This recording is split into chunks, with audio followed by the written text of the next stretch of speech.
શું ભગવાન રામનો જન્મ ભારતમાં નહોતો થયો?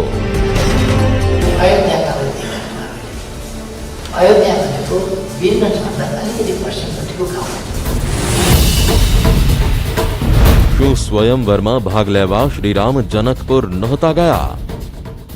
यहाँ को जनकपुर वहाँ को अयोध्या होते बने कहाँ छोरी को बिहे गर्न खोजेको छ कसले के गरेको छ त्यस बेलाका जमानामा न टेलिफोन न मोबाइल कताबाट थाहा होस् थाहा हुन पनि सक्थ्यो नजिकै पर्थ्यो। શું ભગવાન રામ નેપાળી હતા? हामीले सीता भारतलाई भारतका राजकुमार रामलाई सीता दियौँ। भारतका होइन अयोध्याका दिएका छौँ हामीले। શું ભારતમાં આવેલી અયોધ્યા અસલી નથી? अहिले खडा गरिएको अयोध्या होइन।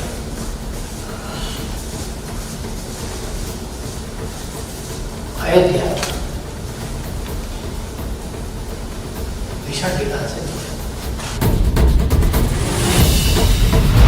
શું ભારતે સાંસ્કૃતિક અતિક્રમણ કર્યું છે? हामी अलिकति सांस्कृतिक हिसाबले थिचिएका छौँ तथ्यहरूमा अतिक्रमण भएको छ। રામચરિતમાનસમાં લખ્યું છે, હરિ અનંત હરિ કથા અનંતા, કહી વિધિ બહુવિધિ સબ સંતા. એટલે ભગવાન રામ અનંત છે, તેમની કથા પણ અનંત છે, તેમને દરેક સાધુ સંત અલગ અલગ રીતે સંભાવે છે. પણ નેપાળના પ્રધાનમંત્રી ઓલીએ તો અલગ જ રામકથા સંભળાવી.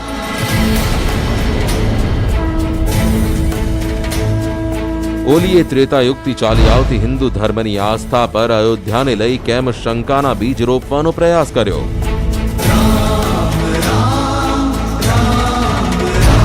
શું ઓલી ચીનના ઇશારે એલફેલ બોલી રહ્યા છે? શું ઓલી પાસે નેપાળમાં અયોધ્યા હોવાના પુરાવા છે? નેપાળના પીએમના બોલ પર શરૂ થઈ ગઈ છે નવી બબાલ. ત્યારે આ જ મુદ્દે જોઈએ સ્પેશિયલ રિપોર્ટ.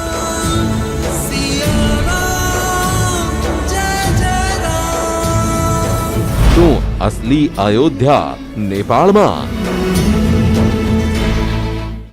નેપાળના પ્રધાનમંત્રી કેપી શર્મા ઓલીએ આ વખતે ભારતીય સંસ્કૃતિ અને આસ્થાને પડકાર ફેંક્યો છે. નેપાળના કવિ ભાનુભક્ત આચાર્યની જયંતિ પર ઓલીએ ભારત પર ન માત્ર સાંસ્કૃતિક રીતે અત્યાચારનો આરોપ લગાવ્યો, સાથે જ ધડ માથા વગરની દલીલો સાથે તે આરોપ લગાવ્યો કે રામ ભારતની અયોધ્યાના નહીં, નેપાળની અયોધ્યાના છે. हामी अलिकति सांस्कृतिक हिसाबले थिचिएका छौँ तथ्यहरूमा अतिक्रमण भएको छ। हामी अहिले पनि ठानिरहेका छौँ हामीले सीता भारतलाई भारतका राजकुमार रामलाई सीता दियौँ। भारतका होइन अयोध्याका दिएका छौँ हामीले। अयोध्या भनेको वीरगञ्जभन्दा अलिकति पश्चिमपट्टिको गाउँ हो। अहिले खडा गरिएको अयोध्या होइन।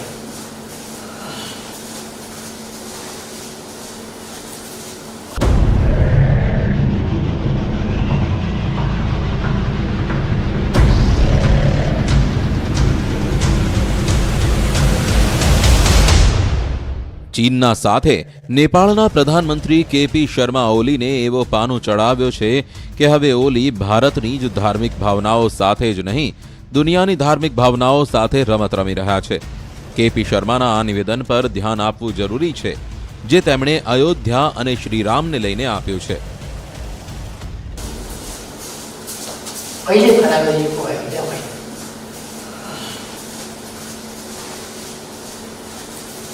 अयोध्या ભીષણ વિવાદ છે।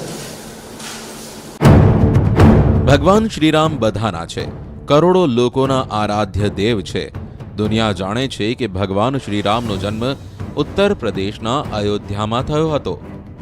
તેમ છતાં હવે નેપાળના પ્રધાનમંત્રી અયોધ્યા પર પોતાનો હક સાબિત કરવા મથી રહ્યા છે. નવાઈ તે વાતની છે કે જે નેપાળમાં ભારતને લઈ આવા આધ્યાત્મિક અને ધાર્મિક વિષયો પર અત્યાર સુધી કોઈ નથી બોલ્યું, તેવામાં ઓલી કોઈ પણ શરમ રાખ્યા વગર અયોધ્યાને નેપાળની ગણાવી રહ્યા છે. हामीले सीता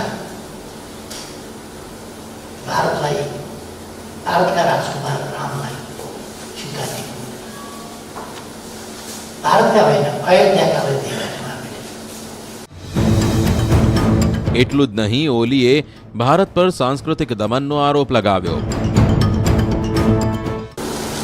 हामी अलिकति सांस्कृतिक हिसाबले थिचिएका छौँ, तथ्यहरूमा अतिक्रमण भएको छ. ઓલીની આ એલફેલ દલીલો અહીં સુધી નથી અટકતી. તેમણે દાવો કર્યો કે વાલ્મીકી આશ્રમ નેપાળમાં છે, તે પવિત્ર સ્થાન જ્યાં રાજા દશરથે પુત્ર પ્રાપ્તિ માટે યજ્ઞ કર્યો હતો. તેમણે કહ્યું હતું કે દશરથ પુત્ર રામ ભારતીય નહોતા અને અયોધ્યા પણ નેપાળમાં છે. એટલું જ નહીં, કેપી શર્મા ઓલીએ પોતાની દલીલોને સાચી ઠેરવવા માટે જે તર્ક આપ્યા તે પણ તેમની માનસિક અવસ્થાને દર્શાવે છે. ઓલીના તર્ક: અયોધ્યાથી સીતાજી સાથે વિવાહ કરવા માટે ભગવાન રામ જનકપુરી કેવી રીતે આવ્યા? આ તે સમયની વાત છે જ્યારે કોઈ ફોન નહોતા. પછી રામ સીતા વચ્ચે સંવાદ કેવી રીતે થયો? વિવાહ તે સમયે નજીકના રાજ્યોમાં થતા હતા. કોઈ લગ્ન માટે આટલા દૂર નહોતું જતું. निश्चित ही नेपाल भ्रमित है, नेपाल के प्रधानमंत्री भ्रमित है और उनको ये, अब उन्होंने श्री राम, प्रभु श्री राम का नाम लिया है, तो उनको ये बताना चाहता हूं कि प्रभु श्री राम की दोस्ती रावण से नहीं हो सकती. तो चीन से जो दोस्ती का जो सपना उन्होंने पाला हुआ है उसको वो निकालते हैं. આ પહેલો પ્રસંગ છે જ્યારે ઓલીએ ભારતના ધાર્મિક અને સાંસ્કૃતિક વારસાને પડકાર ફેંક્યો છે. આ પહેલા ઓલી ભારત પર નેપાળ સરકાર ગબડાવી પાડવાનો આરોપ લગાવી ચૂક્યા છે. જો કે ઓલીએ રામને નેપાળના ગણાવી પોતાના વિરોધી અવાજને વધુ બુલંદ કર્યો છે. ખુદ નેપાળમાં જ પ્રધાનમંત્રી ઓલીના નિવેદનનો વિરોધ થઈ રહ્યો છે. નેપાળના પ્રધાનમંત્રી કેપી શર્મા ઓલીનું નિવેદન એવા સમયે આવ્યું છે જ્યારે તેઓ પોતાની જ પાર્ટીમાં એકલા પડી ગયા છે. નેપાળ કમ્યુનિસ્ટ પાર્ટી તરફથી તેમના રાજીનામાની માંગણી કરવામાં આવી રહી છે. તેમની પાર્ટીના નેતા પ્રચંડ ઓલીના રાજીનામાની પ્રબળ માંગણી કરી રહ્યા છે.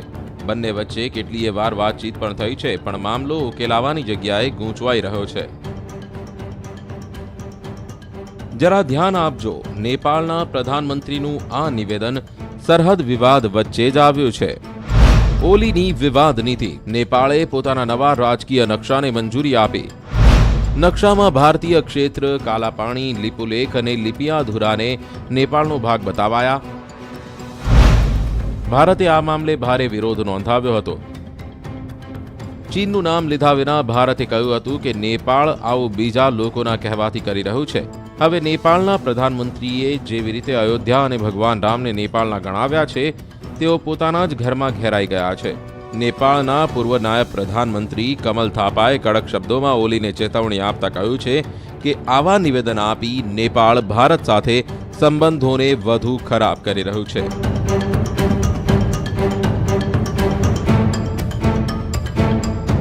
પ્રધાનમંત્રી સ્તર પર તથ્યો વિનાનો બકવાસ બિલકુલ યોગ્ય નથી. એવું લાગે છે કે ઓલી ભારત સાથે સંબંધો સુધારવાની જગ્યાએ બગાડી રહ્યા છે. आज हमें तो ये लगता है कि चीन जो है वो भारत की जो श्रद्धा के केंद्र है भगवान श्री राम, उनके बारे में विवाद खड़ा करके भारतीय जनता के मन में नेपाल के रास्ते कुछ उल्टी सीधी बात करने की कोशिश कर रही है. इसके सिवा कुछ नहीं. श्री रामના અપમાનથી સંત સમાજમાં રોષ. નેપાળના પ્રધાનમંત્રીના આ નિવેદનથી ભારતનો સંત સમાજ રોષે ભરાયો છે.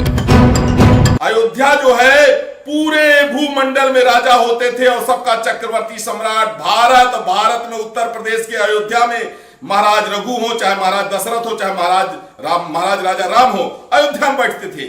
और वो जिसका जिक्र कर रहे कहते ये गांव, अरे गांव, उसको ये नहीं पता है कि अयोध्या जो है पूरे विश्व का नेतृत्व स्थान था, पूरे विश्व का सांस्कृतिक और आध्यात्मिक राजधानी अयोध्या है। महंत परमहंस आचार्य કહી રહ્યા છે કે નેપાળ હિન્દુ ગુલામ થઈ ગયું છે। केपी शर्मा चीन की गुलामी करते हुए नेपाल की जनता के साथ धोखा दे रहे हैं। अपने कुकर्मों पर पर्दा डालने के लिए वो भगवान राम को नेपाली बता दें, हनुमान जी को नेपाली बता दें, उनके बताने से कुछ नहीं होता है। पूरी दुनिया जानती है कि मर्यादा पुरुषोत्तम प्रभु श्री रामचंद्र जी अयोध्या में पैदा हुए थे, श्री कृष्ण मथुरा में पैदा हुए थे। केपी शर्मा का दिमाग सटक गया है, वो नेपाल वासियों के साथ धोखा दे रहे हैं और इसका दुष्परिणाम नेपाल की जनता को भुगतना पड़ेगा। नेपाल की जनता को चाहिए कि खुलकर सड़क पर आए और केपी शर्मा को दिखा दें कि केपी शर्मा कितना बड़ा कुठाराघात कर रहे हैं। આ તરફ અખિલ ભારતીય અખાડા પરિષદે પણ નેપાળના પીએમ મોદીના નિવેદન પર પ્રહાર કર્યા છે। अयोध्या अनादिकाल से भारत में है, उत्तर प्रदेश में है, तमाम इसके प्रमाण हैं। भारत के विरुद्ध बोलने के लिए नेपाल चीन के हाथों में खेल रहा है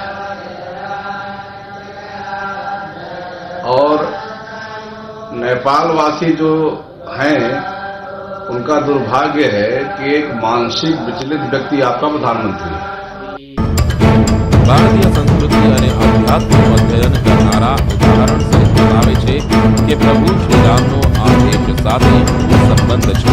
हमारे वैष्णव संप्रदाय में जो परंपरा है कि राम जी यहाँ अयोध्या में ही जन्मे हैं और जहाँ राम जी है वहाँ सरजू ही हैं। जितनी दूर सरजू के ठीक जहाँ रामलला जी थे वहाँ ठीक उत्तर सरजू जी थी, तो मुख्य अयोध्या सरजू ही अयोध्या ही है। राम जी वास्तव में अयोध्या में ही पैदा हुए हैं और सबसे बड़ी अयोध्या नगरी जहाँ रामलीन होता, जहाँ सरजू मैया हैं, राम जी वहीं पैदा हुए हैं। રાજકીય પક્ષો પણ પ્રધાનમંત્રી ઓલીના નિવેદનની ટીકા કરી રહ્યા છે। શિવસેનાના નેતા પ્રિયંકા ચતુર્વેદીએ ટ્વીટ કરીને લખ્યું છે કે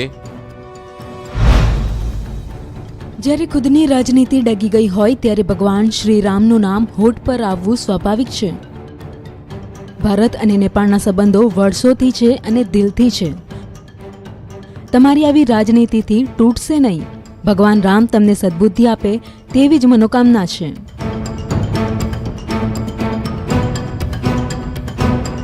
અત્યારે નેપાળ જે કંઈ પણ કરી રહ્યું છે તેની પાછળ તે જ ચીન છે જે પોતાના પાડોશીઓની જમીન પચાવી પાડવાની ખોરી દાનત રાખે છે।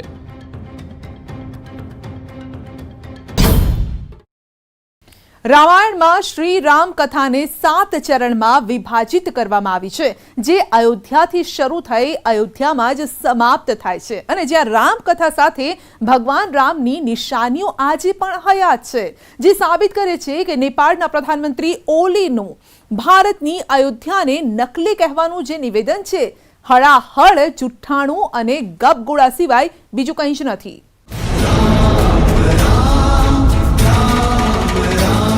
અયોધ્યાના પુરાવા, ઓલીનું જુઠ્ઠાણું।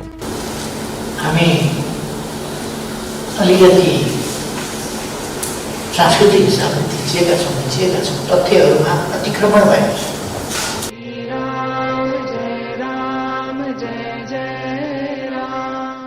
અયોધ્યાનું તે આંગણું જ્યાં શ્રીરામનું બાળપણ વીત્યું।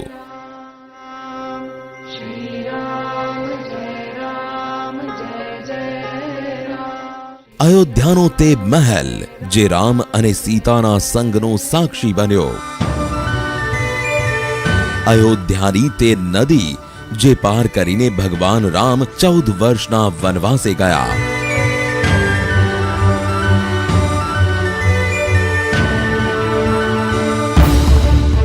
જે અયોધ્યા ભગવાન શ્રીરામની આટલી નજીક રહી ત્યાં કંઈક તો સાક્ષ્ય હશે, કંઈક એવી નિશાનીઓ હશે જે રામ કહાનીને વ્યક્ત કરી રહી હોય।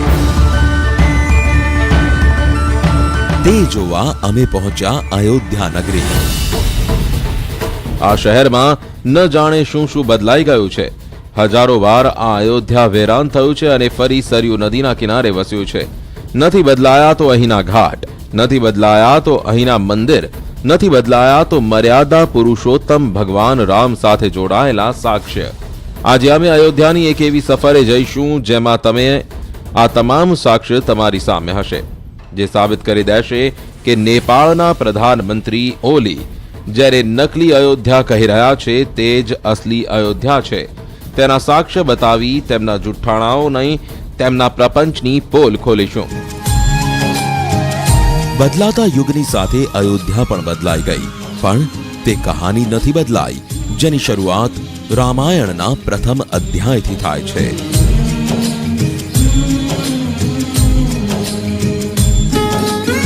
જેનો સંબંધ ભગવાન શ્રી રામ સાથે જ નહીં પણ અયોધ્યાના રાજા દશરથ સાથે છે.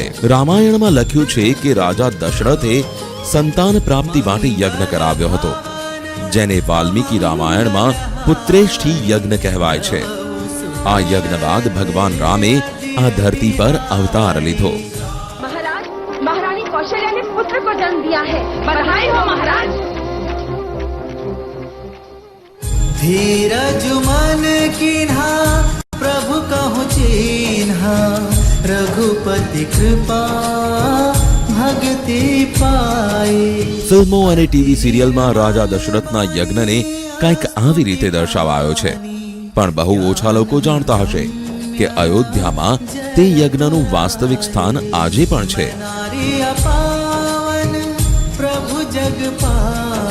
અયોધ્યામાં માન્યતા છે કે રાજા દશરથનો તે યજ્ઞ આ જ જગ્યાએ આયોજિત થયો હતો, જેના પ્રમાણ રામાયણની કથામાં મળે છે. નેપાળના પ્રધાનમંત્રી જોઈ લે આ અસલી અયોધ્યાના સાક્ષ્ય. સમયની સાથે વેદીનું સ્વરૂપ બદલાયું છે. આ સ્થળ સાથે જોડાયેલી આસ્થા અને પરંપરા આજે પણ જીવિત છે. આજે પણ લોકો પુત્ર કામના સાથે યજ્ઞ કરવા માટે આવે છે.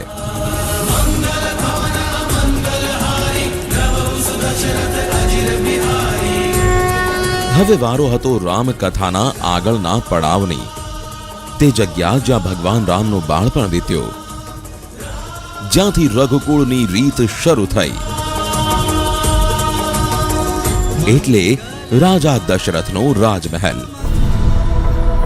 વાલ્મીકી રામાયણમાં ભગવાન રામની બાળ લીલાની શરૂઆત આ જ મહેલથી થાય છે. માનવામાં આવે છે કે રાજા દશરથ પોતાની 3 રાણીઓ સાથે આ જ મહેલમાં રહેતા હતા અને આ જ મહેલમાં શ્રીરામનું બાળપણ પણ વીત્યું. તેની સાથે જોડાયેલી કેટલીય નિશાનીઓ આ મહેલમાં છે અને સૌથી મોટી નિશાની છે ખુદ આ દશરથ મહેલ. તમારી નજર સામે જે મહેલ છે તેને કળયુગમાં રાજા વિક્રમાદિત્યે બનાવ્યો હતો, ઠીક તે જગ્યા પર જ્યાં રામાયણમાં દશરથ મહેલનો ઉલ્લેખ જોવા મળે છે. ભગવાન શ્રીરામનો જન્મ થયો હતો. ત્યાં આજે કેમેરો લઈ જવાની પરવાનગી પણ નથી. હવે અમે તે સ્થળે પહોંચ્યા જ્યાં ભગવાન રામે ગુરુ વશિષ્ઠ પાસેથી દીક્ષા મેળવી હતી. કહેવાય છે કે જે જગ્યા પર આજે આ તળાવ છે તે જગ્યા પર એક સમયે ગુરુ વશિષ્ઠનો આશ્રમ હતો, જ્યાં ભગવાન રામ, લક્ષ્મણ, ભરત અને શત્રુઘ્ને શસ્ત્ર અને શાસ્ત્રની તાલીમ લીધી હતી.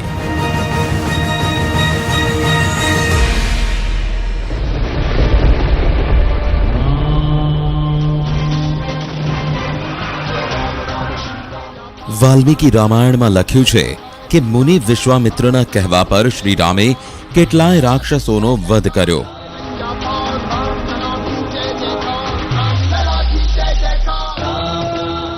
જંગલમાંથી પાછા ફરતી વખતે વિશ્વામિત્ર રામ અને લક્ષ્મણને લઈ સીતાજીના સ્વયંવરમાં જઈ પહોંચ્યા, જ્યાં ભગવાન શિવના ધનુષના તૂટ્યા બાદ રામ અને સીતાનો વિવાહ થયો.